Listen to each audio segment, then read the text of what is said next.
నమస్తే. మనం ఈ మధ్యకాలంలో ఎక్కువగా ఈ వైట్ కాలర్ నేరాల గురించి ఎక్కువగా వింటూ ఉన్నాం. ఈ నేపథ్యంలో అంటే యాక్చువల్గా ఈ వైట్ కాలర్ నేరాలకు సంబంధించి ఆర్థికపరమైనటువంటి స్కామ్లు ఎక్కువగా ఉంటూ ఉంటాయి. అసలు యాక్చువల్గా ఈ వైట్ కాలర్ క్రైమ్స్ అంటే ఏంటి? నిజంగా ఇలాంటి క్రైమ్స్ను సాధారణ పోలీసులు డీల్ చేయగలరా? లేదంటే పోలీస్ వ్యవస్థలోనే ఇలాంటి నేరాలను డీల్ చేయడానికి సపరేట్ వ్యవస్థలు ఏమైనా ఉన్నాయా? తెలుసుకునేటువంటి ప్రయత్నం చేద్దాం.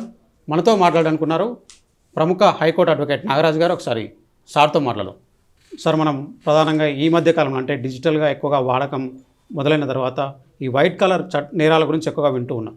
యాక్చువల్గా ఈ వైట్ కలర్ నేరాలు అంటే ఏమేమి వస్తుంటాయి? సో వీటిని డీల్ చేయడానికి పోలీస్ వ్యవస్థలో సపరేట్ వింగ్ ఏమైనా ఉంటుంది? అవునండి, దీనికి సపరేట్గా ఎకనామిక్ ఆఫెన్షన్ వింగ్ అని ఉంటుంది, EOW అనేసి. ఓకే. ఇది నార్మల్గా ఇన్వెస్ట్మెంట్ ఫ్రాడ్స్ అంటారు దీన్ని.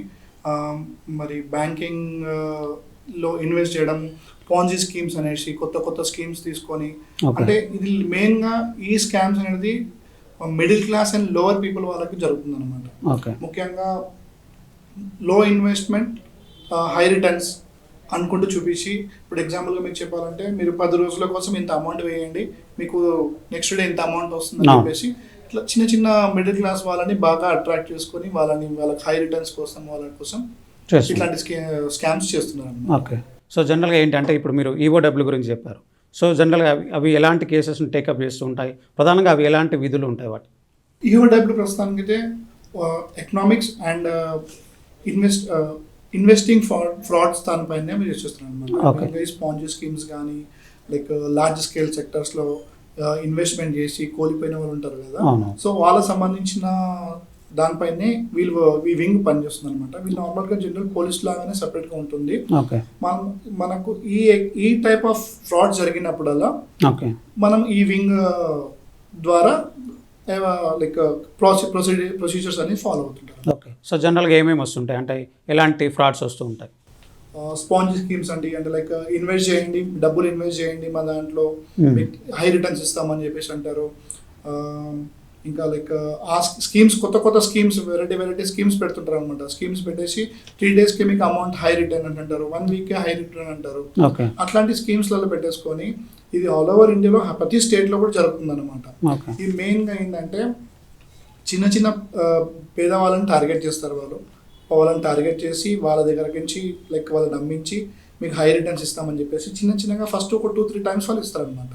దాన్ని వాళ్ళు ఏం చేస్తారు, పెంచుకుంటూ వెళ్తుంటారు అనమాట. కొంచెం ఒకసారి పెంచుకుంటే లేక ఒక లార్జ్ స్కేల్ అయ్యేసరికి వాళ్ళు రిటర్న్స్ ఇవ్వకుండా ఏం చేస్తారంటే 3 monthsకి 1 time అని ఇవ్వడము, దాని తర్వాత వాళ్ళని నెలలో మేనేజ్ చేయడం. అక్కడ క్రైమ్ జరుగుతుందని తెలిసి లోపల క్రైమ్ అయిపోతుంది అనమాట. ఓకే. సో జనరల్గా అంటే ఓన్లీ ఇప్పుడు అధిక వడ్డీ ఆశ చూపి ఓన్లీ ఇదే వస్తుందా? లేదంటే చాలా మనం చూస్తూ ఉంటాం, క్రెడిట్ కార్డులకు సంబంధించిన మోసాలు చూస్తూ ఉంటాం. సో అలాంటివన్నీ కూడా ఈ ఎకనామిక్ అఫెన్స్ వింగ్కి వస్తాయి? లేదండి, ఇది ఓన్లీ కంప్లీట్గా ఫైనాన్షియల్ అండ్ ఇన్వెస్టింగ్ చేసే దీనికి వస్తుంది అనమాట. ఓకే. క్రెడిట్ కార్డ్ సంబంధించినవన్నీ రికవరీ సూట్ సంబంధించి ఉంటుంది. కానీ ఈ ఎకనామిక్ అఫెన్స్ వింగ్ మాత్రం సపరేట్గా డిపార్ట్మెంట్లో, పోలీస్ డిపార్ట్మెంట్లో ఈ టైప్ కేసెస్ని వాళ్ళు హ్యాండ్ ఓవర్ చేసుకొని వీళ్ళు సేమ్ నార్మల్గా మన డిపార్ట్మెంట్లో చేసే ప్రొసీజర్స్ లా ప్రకారం FIR వేసుకొని ఎవిడెన్స్ తీసుకొని ఇవన్నీ ప్రకారంగా చేస్తుంటారు. సో జనరల్గా అంటే ఈ వింగ్కి ఎలాంటి అధికారాలు ఉంటాయి? పోలీసులకు ఉండేటువంటి అధికారాలు ఉంటాయా? సో జనరల్గా ఎలాంటి అధికారాలు ఉంటాయి? అవునండి, దీనికి మామూలుగా పోలీస్ వాళ్ళు చేసే ప్రొసీజర్ ఏదైతే ఉంటుందో FIR వెయిట్ చేయడము, అక్యూజ్ని పట్టుకోవడము, ఇన్వెస్టిగేట్ చేయడము, మన ఛార్జ్ షీట్ వేయడము, ఇవన్నీ కూడా సేమ్ నార్మల్గా పోలీస్ వాళ్ళు చేసే లాగానే వీళ్ళు కూడా కన్సిడర్ చేస్తారు. ఓకే. సో జనరల్గా అంటే వీళ్ళకు కేసులు ఎవరు కేటాయిస్తారు? అంటే మనం సాధారణంగా అయితే ఏదైనా ఇలాంటి ఫ్రాడ్ జరిగినప్పుడు డైరెక్ట్గా వెళ్ళి పోలీస్ స్టేషన్ కంప్లైంట్ చేస్తూ ఉంటాం. సో ఆ కేసును బట్టి వీళ్ళే డైరెక్ట్ ఆ కేసును టేకప్ చేస్తారా, లేదంటే ఎవరు కేటాయిస్తూ ఉంటారు? సో దీనికి బేసిక్గా సపరేట్ PS అనేసి ఉంటుందండి, సపరేట్ కమిషనర్ ఉంటారు, దీనికి సపరేట్గా వింగ్ ఉంటుంది. సో నార్మల్గా మనకు తెలియక చాలా మంది కంప్లైంట్స్ తెలియక నార్మల్ PSలో కంప్లైంట్ ఇస్తే వాళ్ళు ఏం చేస్తారంటే దీన్ని ట్రాన్స్ఫర్ చేస్తారు అనమాట. ట్రాన్స్ఫర్ టు EOW చేసేసి వాళ్ళు టేకప్ చేసుకొని మళ్ళీ వాళ్ళు మొత్తం బ్యాంక్ స్టేట్మెంట్స్ అవన్నీ ఎలా జరిగింది, ఏం జరిగింది అనేసి ఎవిడెన్స్ అవన్నీ తీసుకొని దాన్ని లైక్ రెక్టిఫై చేసుకొని వాళ్ళు కేసు వేయడం స్టార్ట్ చేస్తారు అనమాట. ఓకే. సో వీళ్ళు ఓన్లీ జస్ట్ కేసు టేకప్ చేయడం వరకేనా, లేదంటే వీళ్ళు అరెస్టులు చేస్తారా, లేదంటే కోర్టులకి నిందితులు తీసుకెళ్లేటువంటి అవకాశం ఉన్నాయి? పోలీసులు తీసుకున్నట్టు నార్మల్గా డిపార్ట్మెంట్ సివిల్ అండ్ క్రిమినల్ లా ప్రకారంగా ఏదైతే చేస్తుంటారో సేమ్ వీళ్ళు కూడా అలాంటివి కూడా చేస్తుంటారు అనమాట. ఓకే. సో EOW వాళ్ళకు కూడా రైట్స్ ఉన్నాయి అనమాట. వాళ్ళు అక్యూజ్ని పట్టుకోవడము, ట్రేస్ చేయడము, పట్టుకొని కోర్టు దగ్గర ఛార్జ్ షీట్ ఫైల్ చేయడము, కోర్టులో హాజరు చేయడం కూడా ఉంటుంది. ఓకే. సో అంటే మనకు ఎలాంటి ఎకనామిక్ అఫేర్స్ సంబంధించి సాధారణంగా ఈడీ లాంటి పదాలు ఎక్కువగా వింటుంటాం. ఈడీ ఎక్కువ ఇలాంటి కేసులు ఇన్వెస్టిగేట్ చేస్తూ ఉంటాం. ఏసీబీ లాంటి పదాలు వింటూ ఉంటాం. సో ఆ వింగ్స్ ఉన్నాం కూడా ఎందుకు సపరేట్గా ఈఓడబ్ల్యూ ఉందంటే ఏం చెప్తాం? సార్ ఆ వింగ్స్కి సపరేట్గా కేటగరైజ్ చేసి పెట్టారు సార్. ఈడీ వచ్చేసి మనీ లాండరింగ్కి, సిబిఐ వచ్చేసి సెంట్రల్ గవర్నమెంట్ సంబంధించిన వర్క్ సంబంధించి దానికి ఉంటుంది. సో అలానే ఇది ఒక కేటగరైజ్ లాగా EOW only for investing and economic frauds అన్నట్టు పెట్టారనమాట సార్. ఇది ఓన్లీ దీనికి సంబంధించిన ఇన్వెస్ట్మెంట్ చేసి లైక్ చిట్స్ ఇవన్నీ ఉంటాయి కదండి, ఇట్లాంటి ఫ్రాడ్ సంబంధించినవన్నిటికీ కూడా దీనికి సపరేట్ ఒక వింగ్ పెట్టేసి ఈ వింగ్ ద్వారానే లైక్ ప్రొసీజర్స్ అన్ని చేయడం స్టార్ట్ అవుతుంది. ఓకే. అంటే ఇప్పుడు మీరు చెప్పేవన్నీ కూడా ఎక్కువ ఈ ఫోన్ల ద్వారా జరిగేటువంటి అవకాశం ఉంటుంది, ఆన్లైన్లో ఎక్కువగా జరిగేటువంటి అవకాశం ఉంటుంది. సో వీటిలో సైబర్ వింగ్ అనేది సపరేట్గా ఉంటుందా? సో దీనిలో భాగమైన ఏంటి? లేదండి, యాక్చువల్లీ సైబర్ వింగ్ సపరేట్గా ఉంటుంది. సైబర్ క్రైమ్ డ్యూటీ చేస్తుంటుంది. కానీ వీళ్ళు సైబర్ క్రైమ్ వాళ్ళు హెల్ప్ చేసుకుంటారు. అంటే అకౌంట్స్ ఫ్రీజింగ్ కానీ డిజిటలైజ్ లెండింగ్ సంబంధించిన వివరాల కోసం వీళ్ళు ఖచ్చితంగా వీళ్ళు సైబర్ క్రైమ్ నుంచి వీళ్ళు కోఆర్డినేట్ అవుతారు. ఓకే.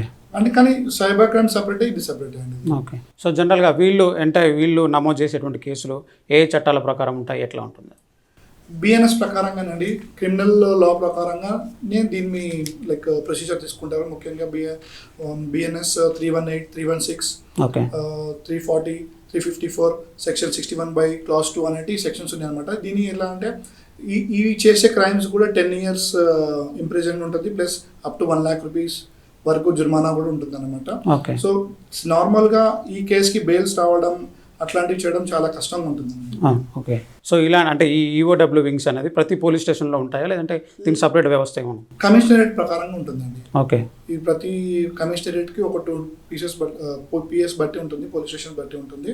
సో ఒక్కొక్క కమిషనరేట్కి ఒక్కొక్క ఈఓడబ్ల్యూ అన్నట్టు ఉంటుంది అనమాట. ఓకే. సో జనరల్గా అంటే ఇప్పుడు మీరు చెప్పినటువంటి నేరాలు సో ఎట్లా ఉన్నాయి, అంటే ఎక్కువగా పెరుగుతున్నాయా, లేదంటే జనాల అవగాహన ఇంకా తగ్గుతుందా, పెరుగుతుందా ఏంటి? లేదండి, ఈ మధ్యలో నాకు చూసి మటుకైతే నేను 2-3 కేసెస్ చూసాను. మేము ఈఓడబ్ల్యూ చాలా మంది ఫేస్ చేస్తున్నారు.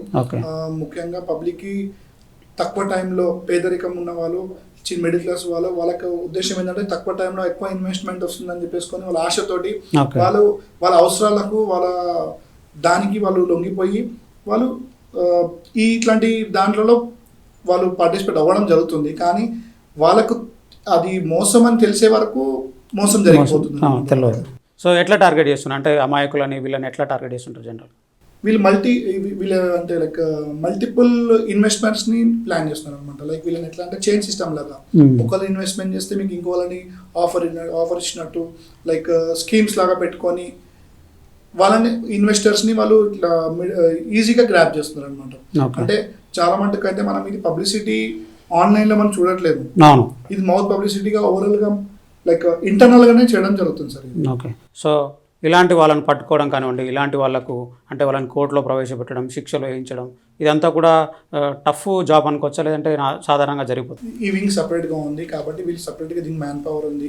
వీళ్ళు మన డిపార్ట్మెంట్ వాళ్ళ నుంచి కూడా కోఆర్డినేట్ అవుతారు. అది కాకుండా వీళ్ళకి కావాల్సిన సదుపాయాలు లైక్ సైబర్ క్రైమ్ నుంచి కానీ లైక్ ఈడీ నుంచి కానీ ఆల్ టైప్ ఎనీ డిపార్ట్మెంట్స్ అయినా సరే అందరూ కొలాబ్ అయ్యి మరి దీనికి చేయగలుగుతారు. ఇది చాలా పెద్ద రకమైన మోసం. ఇది యాక్చువల్లీ చాలా లేట్గా పబ్లిక్ ఇప్పుడు అవేర్నెస్ అవుతుంది. నార్మల్గా మనం జనరల్గా మనం వేరే విషయాలు తెలుస్తుంది, వేరే కేసెస్ తెలుస్తాయి, కానీ ఇలాంటి కేసెస్ చాలా మందికి తెలియదు అనమాట. ఈఓడబ్ల్యూ అసలు చేసే పని ఏంటో తెలియట్లేదు, వాళ్ళు చేసే విధానాలు ఏంటో తెలియట్లేదు, అసలు ఎలా ఫ్రాడ్ అవుతుంది, ఎలా అవుతుందో తెలిసే వరకు కూడా చాలా మంది ఎన్నో కోల్పోతున్నారు, మోసపోతున్నారు. Okay, right, thank you. So ఇది అంటే ఓవరాల్గా చూస్తే ముఖ్యంగా ఏదంటే అధిక వడ్డీకి ఇన్వెస్ట్ చేయండి, మేము అధిక వడ్డీ ఇస్తాము. సో అంతే అంటే ఇలాంటి పోంజీ స్కీమ్లలో ఎక్కువగా చాలామంది పేద మధ్యతరగతి వాళ్ళని ఎక్కువగా టార్గెట్ చేసి నేరస్తులంతా కూడా సో ఇలాంటి మోసాలకు పాల్పడుతున్నారని చెప్తున్నారు. ఇలాంటి మోసాలన్నింటినీ కూడా తొందరగా దర్యాప్తు చేయడానికి కానివ్వండి, నిందితుల్ని నేరస్తులుగా వాళ్ళకి శిక్షలు వేయించడానికి కానివ్వండి, ఒక ఈఓడబ్ల్యూ అనేటువంటి వింగ్ పనిచేస్తుంది. సో ప్రతి ఒక్కరు కూడా ఈ వింగ్ గురించి తెలుసుకోవాలి. సో సంబంధిత పోలీస్ స్టేషన్లో అంటే ఎక్కడెక్కడ కమిషనరేట్ బట్టి అక్కడక్కడ ఇలాంటి వింగులు ఉండేటువంటి అవకాశం ఉంటుంది. కాబట్టి ప్రతి ఒక్కరు కూడా ఇలాంటి మోసాలకు గురైనప్పుడు కంప్లైంట్ చేయాలి అనేటువంటి విషయాన్ని కూడా నారాజ్ గారు అయితే చెప్తున్నారు. ప్రజెంట్ అజయ్తో శ్రవణ్, ఏబీ ఆంధ్రజ్యోతి, హైదరాబాద్.